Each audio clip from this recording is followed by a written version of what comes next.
bounds.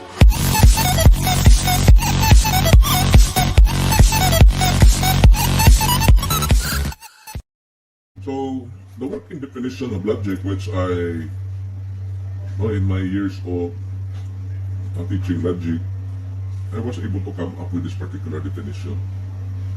So, logic is a precise and correct arrangement of thoughts, thinking, and analysis.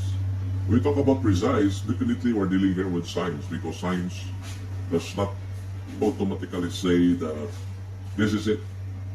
Like in the context of a criminal investigation, criminal investigators as considered also as scientists insofar as criminal crime investigation is concerned, they do not jump into a conclusion.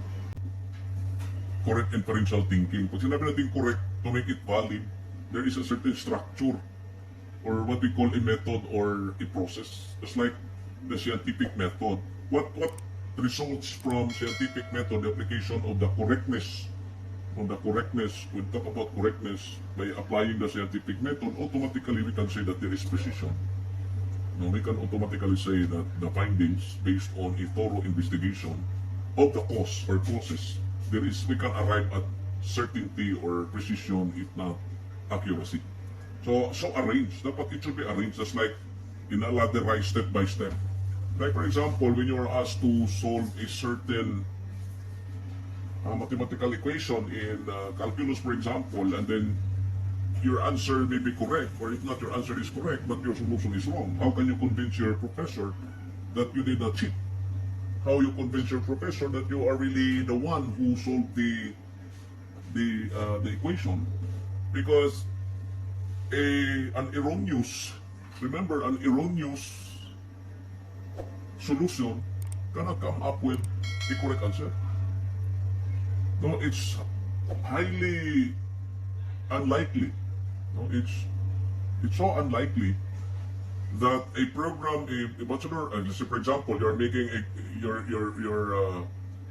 a program in your thesis, you're doing a program, and there's a fault or an error in the program, you cannot justify, and that program will really never run.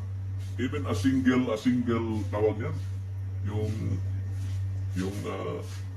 yung letter lang na kulang dyan sa program, ay talaga papasok yan. Just like when you type a password, kahit balik-balikin mo yan, kasi very case sensitive, naidat niya nga kulang, isang balik-balikon pa na ni mo kadaghan if there is an error in typographical error.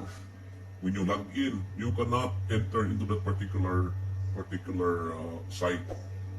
Kaya nga nagyo sa kasultati sa una naglagot ko, kaya insist ko siya nga, tama yun lagi ang iyahang pagkuhan sa password. Tama yun, di ko na siya masipyat. At kung di ka masipyat doon sa imong password, posible kayo daw nga di ka kasunod sa tuwang klase. Sige daw balik ka daw, na daw pag-ayo. So ang iyahang password, adunay space. And he forgot. And then he acknowledged, of course, his mistakes. His error, not mistake. So thoughts, because the moment we process, when we use our mind, ito na totong utok, because thinking is an act, thinking is a process, thinking is an operation, there is always a thought, there is always an idea. Then what we are going to arrange is the idea that we have in the mind. Since we cannot set aside the use of language, we cannot abandon or depart from using language when we think.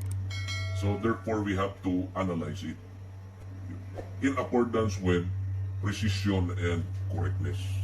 So that is logic as the precise and correct arrangement of thoughts, thinking, and analysis. Classification of logic. There are two general classifications of logic. The first classification is on the validity of reasoning, and the second one is on the approach in arriving at knowledge. So I'd like to emphasize first, what is this classification of logic based on validity of reasoning? There are two. So don't forget, there are two. Formal logic and material logic. Or some authors would call this objects.